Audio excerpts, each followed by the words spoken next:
Hello. What's up, man? Let me Yeah. I haven't gone officially live on my Facebook. There seems to be an issue. But anyway, All right. How do I don't know. I can't seem to get this to go on Facebook. You got to show me how to do that. well, obviously I'm not Yeah. All right. so. Well, welcome to Family Matters. How are you? Kevin Peterson, the one and I'm only. I'm good, Jay Staples, out here in Jacksonville Beach, Florida, in the southeast regional office of Jaywalker Lodge.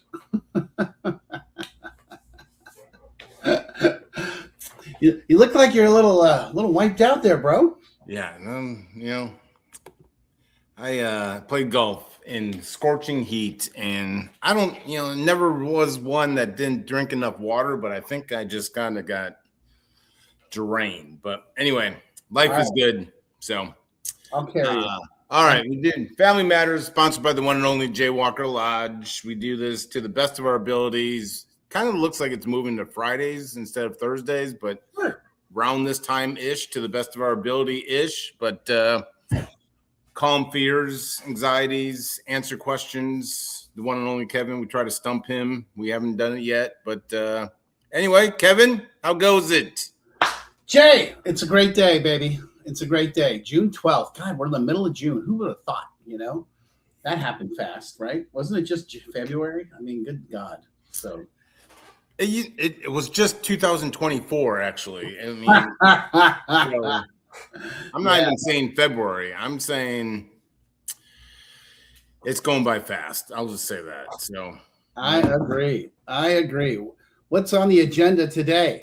well, who knows? Well, I thought we've had a lot of inquiries in the last couple years, months, whatever. I want to get into specifically the struggle with implementing, keeping, acknowledging boundaries within families. I mean, we can go in depth with it. I think that's what I'm noticing is boundaries overwhelmingly are the theme and the questions and so forth like that. And so let's just start in general. What would you say is the couple top issues with, the follow through, the enforcing? Is it the making of boundaries? What would you say is the struggle with boundaries? Well, I think there is a certain amount of so boundaries, let's review a couple of things basically. Boundaries are not about the other person, they're about you. Okay? It's about you saying this is what I will tolerate and this is what I won't tolerate. And then it's about you following through. That's the hard part. Because it means, changing this family system, right? So let's just imagine we're talking about a 25, 30-year-old man in the house of parents and, failure to launch, classic situation. And mom and dad are like, you need to get a job. You need to quit smoking weed. You need to quit, doing all this stuff. But they're not willing to make a change in the family system. They're not willing to hold him accountable. So their struggle is that, I tell him all this stuff and he doesn't do anything. And so what I tell them is, well, what's his incentive? They're like, what do you mean? I'm like, well, what happens if he doesn't do it? I'm like, well, nothing. I'm like, okay, so there's the first problem. Okay, you have to be willing to apply the consequences of not following through to the other person. And if you're not, then you're not ready yet. That's really what it comes down to. And then, so the first one is setting the boundary. The second one is holding the boundary. And why the question really becomes, why is that hard? Because there's this inherent fear that they're going to get mad and not like me, and they're going to go do something and hurt themselves. And let's be honest, alcoholics and addicts have learned what the right things to say are to tweak out the family. So when mom and dad lay it down, he's like, well, I'll just go out and live with my friends and shoot dope and kill myself. is that what you want? You know, and they're like, no, you know, and oh, my credit's going to get ruined. They're going to repossess my car, all of which happened to me, by the way, you know, and I own homes, you know, and cars. So it's, I think internally, and we talked about this a couple of weeks ago. Sorry, I'm kind of rambling on here, but we talked about this a couple of weeks ago that my friend Craig from my office said, he was noticing with his 4-year-old daughter that his biggest challenge is that when he was trying to help her, instead of coming at her with a place of spiritual neutrality and love and compassion, he realized he was coming out of his own wounds. He hadn't addressed his wounds. And it came to his mind that, okay, well, what I have to do, I have to go address my wounds in my world and the way I do that. And then I can be available to her and really do my best job for her. And that was like a big aha moment for him. And he shared that in a meeting. And I was just like, you have just literally summed up everything we do here. Helping the family address their own stuff will then allow them to be more present and not react out of their wounds for the guy. There you go. Would you say it's harder? Do you think people struggle more with setting of the boundary or the struggling of, you know, when their loved ones push back, or, you know, i.e. enforcement of said boundary? What do you think? It's the, or do people just kind of not set the boundary out of the tale they tell themselves in their minds? Well, I think they initially try, right? And then it doesn't work. So then they're just, then you get to that space where they're like, well, it's not going to work anyway, so why should I do it? And so what I try to get across to them is, well, what's his incentive to change? You know, he gets to live at home. He doesn't have to work, or he works minimally. He gets his food. He gets food. He gets his place to live. It's his clothes are washed, and he has access to a car and the internet and a phone. So why should he change anything? He's getting everything he wants. So that's what has to happen. You know, you have to change the internal system. And then the original question you asked, right, is why is that so hard for me? And why, when I lay it down, why do I feel so awful internally? And the answer is that it's because you haven't addressed your stuff. So then the next question is, okay, what does that mean? And how do we do that? And I'm happy to answer that, but I don't want to talk the entire time. No, go ahead. How do you do that? I'm intrigued now. That's called a tease. I know, right? So here's the answer.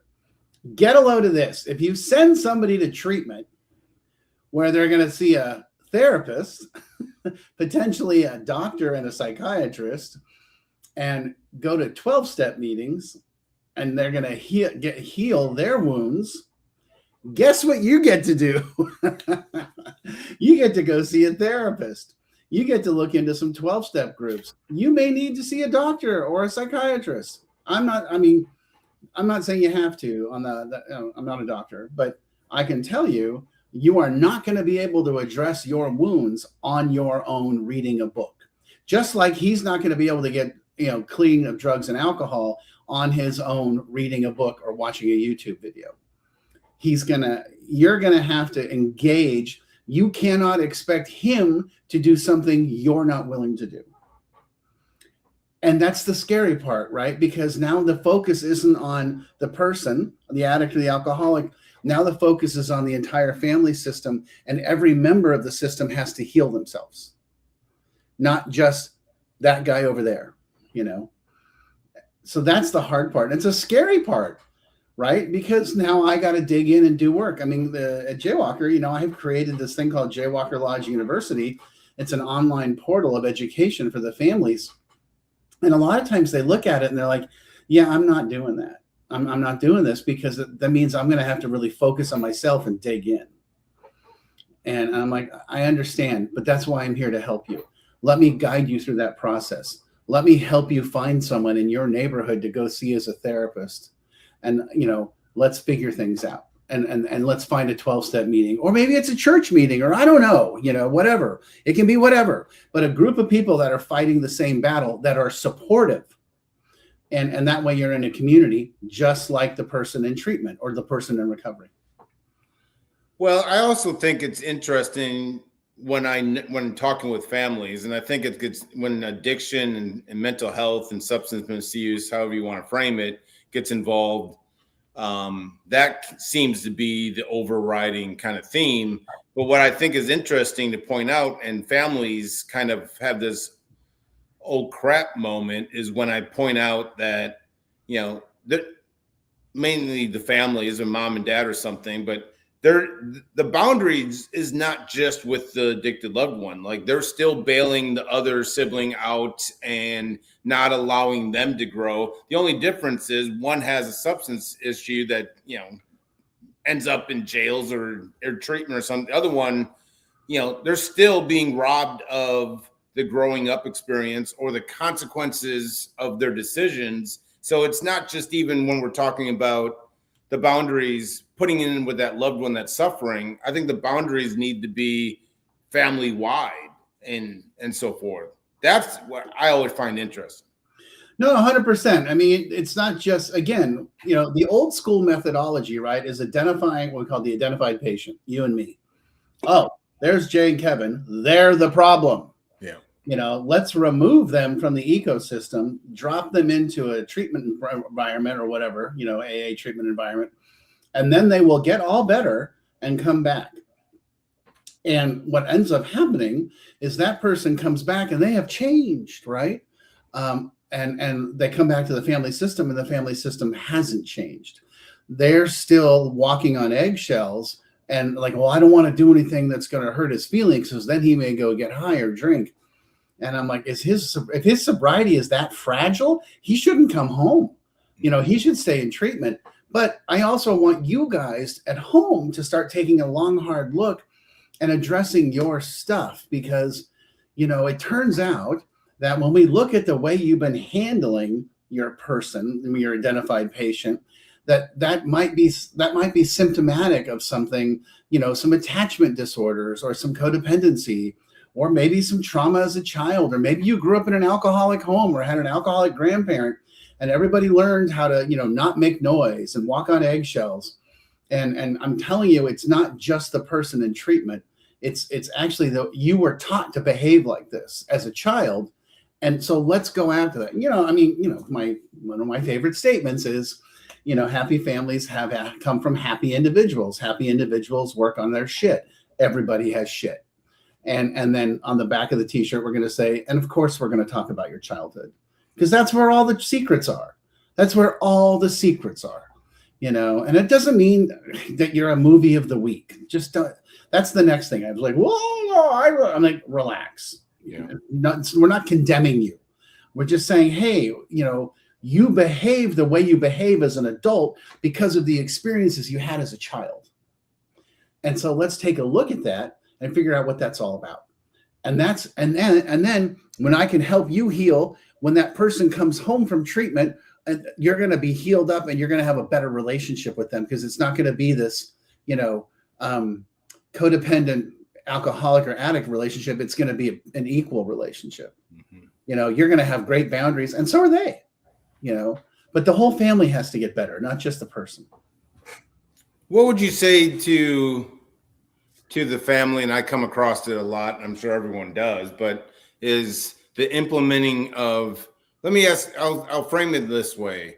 Do you feel, what's the connection between, I think families believe implementing of a boundary is more of like they're being grounded or something back in their childhood days or something. Their fear is that they won't be, let's just call, emotionally connected if they implement this boundary. And saying that out loud is like, we know the boundaries should not be seen as a consequence. But what would you say to the family? Like, how would they balance about putting in boundaries and staying emotionally connected with their loved one? Yeah, oh my God. We'll write that one down. when we go back and watch this, we need to write, because that's huge. That's something I want to include that. Let's do a clip of that question, and I'll actually try and answer it. What was the question? No pressure, though. It better be a viral moment. I mean, we need to go viral. I'm working on it. I'm trying. If I knew how, I would. Jeez. What was the question? How do you stay emotionally connected and hold boundaries? That's a great question. By being there's the fear that families think that the boundaries are then going to alter their, they're going to. Yeah. Well, they are. I mean, let's be honest, but that's because it needs to be altered. I think part of the reality is that the reason why you're having to say, hey, you need to quit drinking and doing drugs, or you need to go to work or go to school, or you need to go to, some sort of 12-step meeting or some sort of psychological or psychiatric help, is because you're done dealing with it. And that's you want to create systemic change, and you want to start with them. And that's perfectly okay. And of course they're going to react negatively. But again, now we're back to my premise. If you are taking care of yourself and you're taking care of your own therapy, your own, spiritual engagement, whatever it is, you can say those things to someone without having a big stick in your hand and trying to punish them into good behavior. You can't punish someone into good behavior. You can be present in the moment and say, God, I really love you. You're great, but I got to let you know I'm not okay with the drugs and the alcohol. And if you're going to live in this house, that's going to have to stop. If you don't want to stop, that's fine. You just can't live here. I'm not going to judge you. I'm not going to scorn you. I'm not going to look down on you. I'm not going to finger point at you. I'm just telling you, in my house, we don't have drugs and alcohol. And it's okay if you want to keep doing it. You just can't do it here. And the same thing in my house, you have to either go to school or go to work, or a combo package of those two. And that's okay if you don't want to do those things. You just got to live somewhere else. And in my house, we all take care of our mental health. We all, whether it's 12 steps, whether it's therapy, whether, whatever you want to do to engage your mental health, but everybody here takes that as a priority. And if you want to stay here, then that's what you got to do. And let's remember, I'll help you. You having trouble with quitting drugs and alcohol? I'll help you. You having trouble finding a job and getting at school? I'll help you. You having trouble finding a therapist or a community of people? I'll help you. I'm not punishing you into this environment. I'm just telling you that in this engagement, this is how it works. It's like the HR department at work. They just come to you and say, hey, I know you like wearing, sandals and running shorts and tank tops, but that's not our dress code here at work, and that's not gonna work for us. And it's okay if you want to keep dressing like that. You just can't do it in this place. I had a situation where I worked for this big software company 20-something years ago, and they were switching over to Salesforce, and there was a lot of bitching and complaining. And this is a $1 billion company, and my boss, who was the head of our sales department, there was a lot of pushback and a lot of people dragging their feet. And he called a quick meeting. He was like, I want you to understand something clearly. You will either adopt this process, or you will be given the opportunity to find employment elsewhere. He didn't say, I'm going to fire you. He was like, that's okay if you don't want to do it. You just won't work here anymore. Mm-hmm. And that's the position you have to take as the family member. It's okay if you want to keep living like that. You just can't do it here. And it can't, we don't want that affecting us. Yeah. Did I answer the question? I think so. Well, I think the fear is, or what everyone tells themselves is, if implementing of boundaries, then that's all you're going to talk about within your loved one. And like I always remind, if the boundaries are respected by both sides of it, it very rarely comes up, because you don't really have to bring it up, because no one's testing it, and you can go back to laughing. And but I think families still believe that if they put in said boundaries or something, that their loved one, that's all they're thinking about, and that's all they want to talk about, or something like that. If you find yourself always talking about it, that means the boundary's probably working, but yet one half of the relationship isn't holding their end of the boundary. So I think families have this, if you put boundaries and both sides respect it, then it very rarely ever comes up, and you can still have, laugh and joke and, so forth like that. you just can't pick and choose when you implement that boundary. And then, on Sundays and Thursdays, that boundary doesn't exist. Like you have to keep it steady. Like you don't, like I always say, the addict alcoholic will look for the holes. They'll know that, in the past you have not followed through on it. So I'm just going to hold my breath until they relent. So obviously the follow through is the most important thing, but boundaries rarely come up if both sides respect it. It's not going to be all you talk about. You can still enjoy each other's company. So the problem is that they haven't been held, so that when you do start holding them, yes, it is going to be the topic of conversation. Yes. So and I get it. And it's like, well, yeah, but all me argues and complains and bitches. And I'm like, sure, because you're changing the family system. And when we change the family system, we get resistance because it requires effort. It requires vigilance. It requires accountability. And then, it also requires calling out the other person when they don't respect it. And that's okay. I mean, that's those things, consistency, accountability, and transparency are the foundations of a good family relationship, a good marriage, a good friendship. My wife and I have a great relationship because we are extremely consistent. We're accountable to each other and we're transparent with each other. There's no secrets. There's no, it's just how it works, and we, entered into that agreement early on that this is how we wanted things to go, and it's not like one of us would all of a sudden be like, hey, I've decided to start buying cars, and the other one's like, hold on, I don't remember us discussing that, and it's like, that's the thing, right? Is that you have to be willing to put cards on the table and have the uncomfortable conversation, and it doesn't have to be a fight. That's another thing. So here's, okay, how much time we got? All right, maybe this is next week's topic, how to have the conversation. So let's write that down. How to have that boundaries conversation. How do you have that discussion without it turning into World War III? No problem. And we'll give you a tease on that one too. There is a way to learn how to communicate with each other where you're not attacking and you're not trying to dominate or overbearing someone. You're not lecturing them, and it works every single time. And believe it or not, the key is listening. And people think listening is agreeing. It's not. I'm just listening to you. Oh, okay, I hear you. I hear what you're saying. I understand what you're saying. And that's great. Now it's my turn. But we all go into this thinking we're going to close the deal. Like it's a one-call close. I'm gonna get you.